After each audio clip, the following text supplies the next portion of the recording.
Hey there, Plebs and Pros. Welcome to the first Singles Season 8 episode. I've got Lance from the 7th Gen Battle Spots Porygon Mawile team here, and we're going to see if we can lock down some points on the singles ladder. So I called this team the Best Friends Squad because I think of P2 and Mawile as kind of like best friends. They can create a really strong Trick Room core just by themselves, and yeah, it's really cool. So, my opponent first up is running a Sandstorm team, and they've got Ferrothorn and Aegislash, which is kind of annoying for this P2 Mawile team, because they can stall out the turns of Trick Room with King's Shield and Protect. But I'm going to bring Trick Room anyway, and I think I'll bring Greninja as a lead. Greninja has a fairly okay matchup against most of these Pokemon.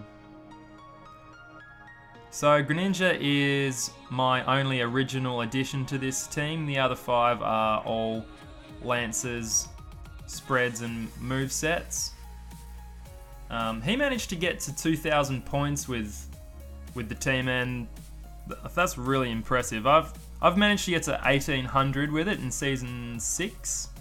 Tried to get to 1850 with it in Season 7, but just didn't quite get there. Made it over 1800 twice, but sort of just kept falling down from there. Anyway, so I'm leading Greninja, and my opponent decides to bring out the Aegislash.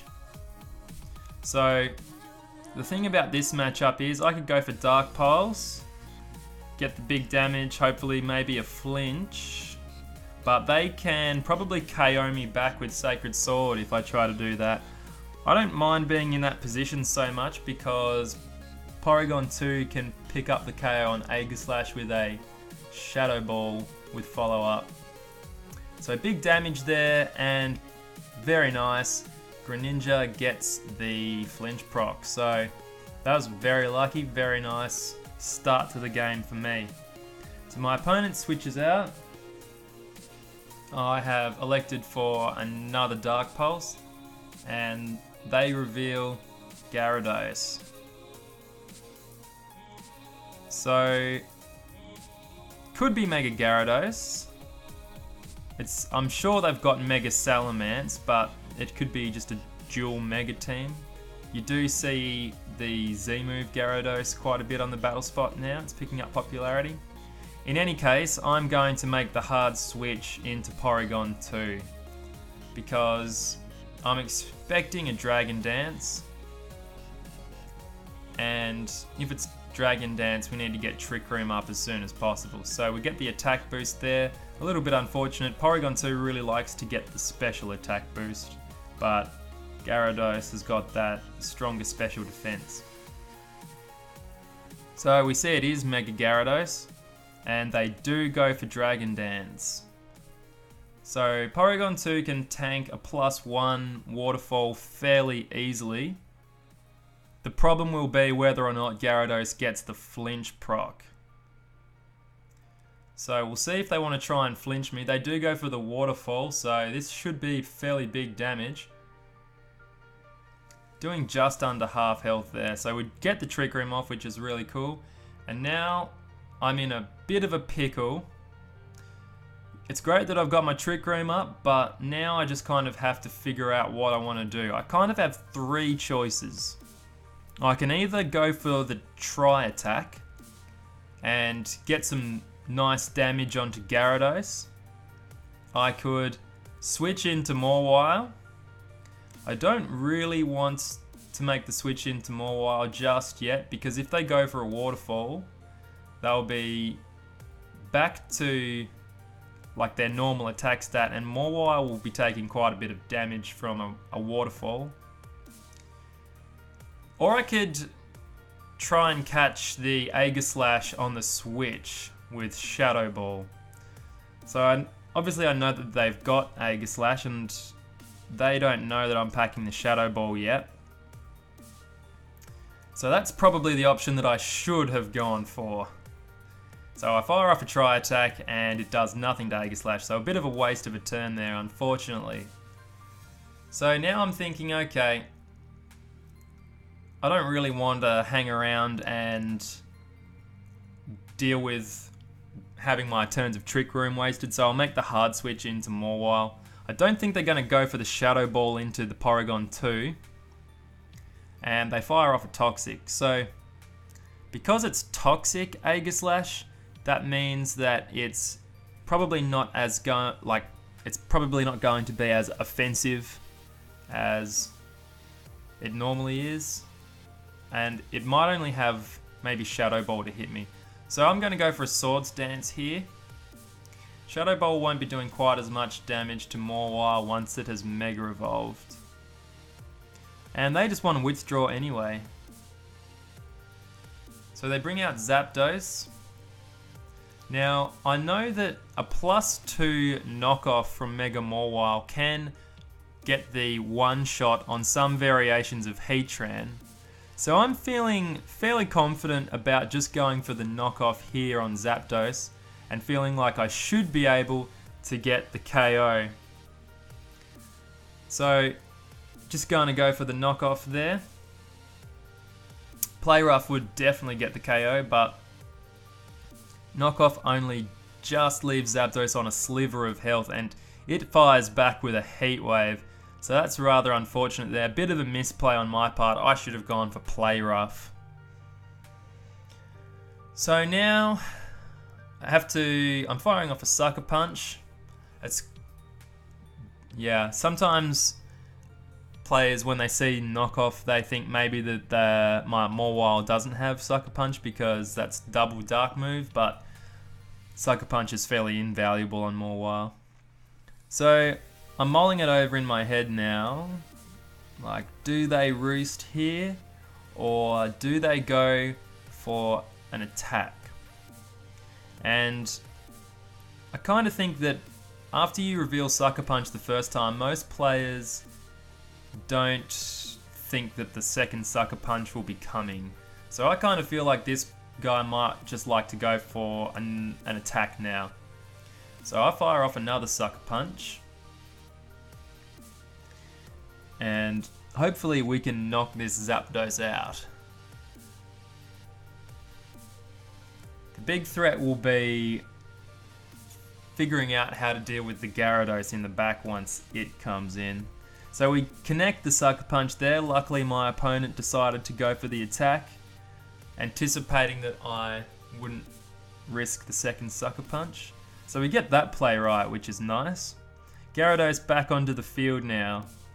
So I can't allow it to go for another Dragon Dance. So I'm going to go for the Play Rough here. If I correctly guessed it was going for an attack, I could have got some chip damage off with a +2 Sucker Punch, which would have been good. But yeah, couldn't risk the Dragon Dance. So Mawile goes down there and we are back to a 2v2. So I need to bring Porygon 2 out now. And I feel like I need to set Trick Room back up, and that's going to be the way that I win this battle. So Porygon 2. My opponent doesn't know yet that I don't have Recover. And I'm feeling like last time they switched Aegislash in, they probably want to switch Aegislash in again. And I haven't revealed Shadow Ball to them yet, so they probably feel fairly safe about bringing Aegislash back in. So we get that play right. They bring Aegislash back onto the field, we fire off a Shadow Ball, and really glad that I got that play correct. So we can fire off one more Shadow Ball, and that is going to be the end of this Aegislash. So when Gyarados comes back in, I guess my opponent's got two options. They can either try and get some flinch procs going with their Waterfall, or they can go for a Dragon Dance. In any case, I'm going to be trying to set my Trick Room back up. And if I can do that, I should be able to pick up the win. They'll need to get, I would say, 3 flinch procs in a row with Waterfall in order to win without a Dragon Dance. So there's a Dragon Dance. This is good. So Greninja will underspeed the Gyarados when it's at +1 speed.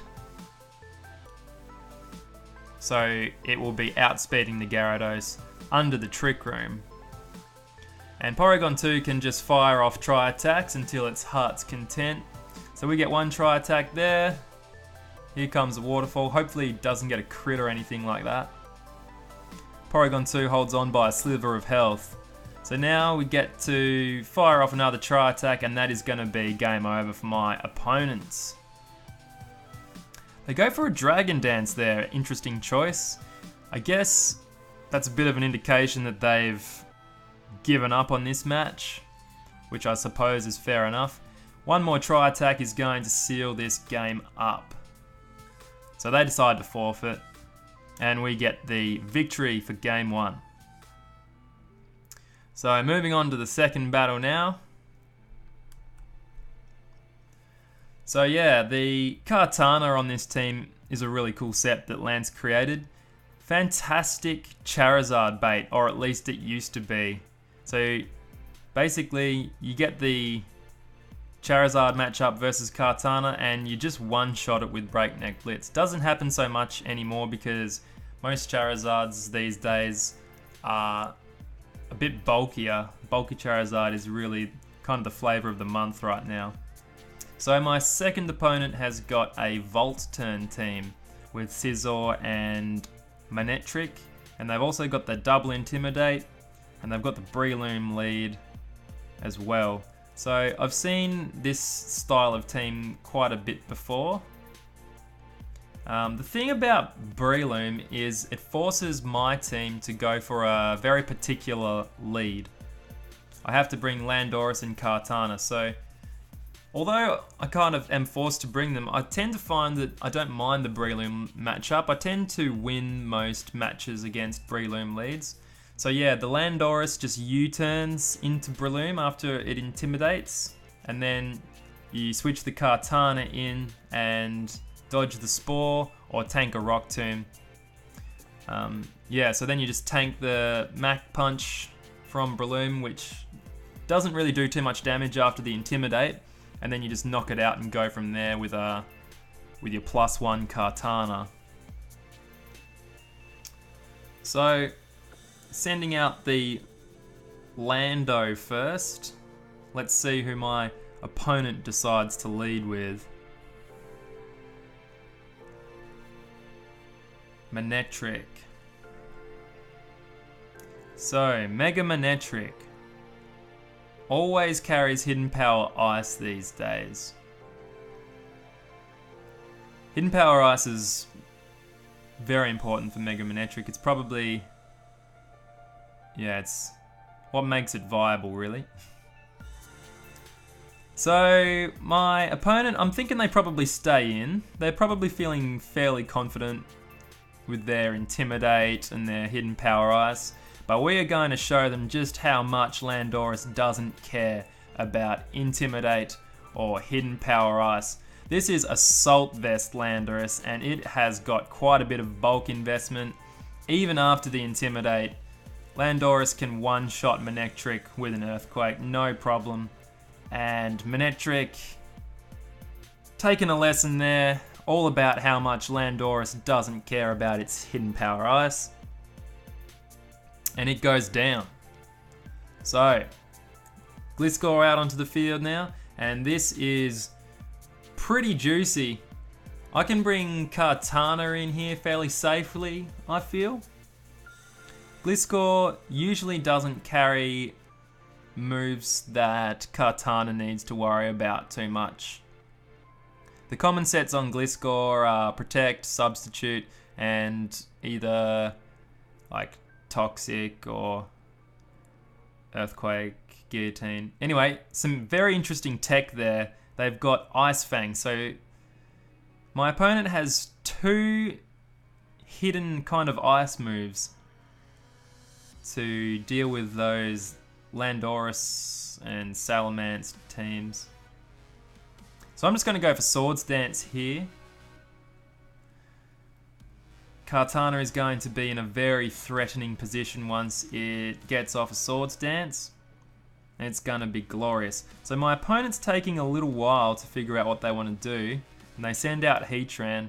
So if this was Scarf Heatran, Kartana would be in big trouble. But I feel like it's probably not, seeing as they took a little bit of time to decide whether or not they wanted to send Heatran out. So I reckon my Sacred Sword is going to one-shot this Heatran. Yeah, easy. So Kartana going to pick up the Beast Boost, and its attack will now be at +3. And we are eagerly awaiting the return of Gliscor so we can hit it with a Breakneck Blitz with +3 attack. So yeah, Giga Impact with Breakneck Blitz is the thing that one-shots the Charizard, or Volcarona if you like, and they just decide to forfeit. Way too scared of the Kartana there. So we pick up a quick victory against the second opponent, and that's the end of that. So thanks very much for watching, guys. I will catch you next time on the journey from Pleb to Pro.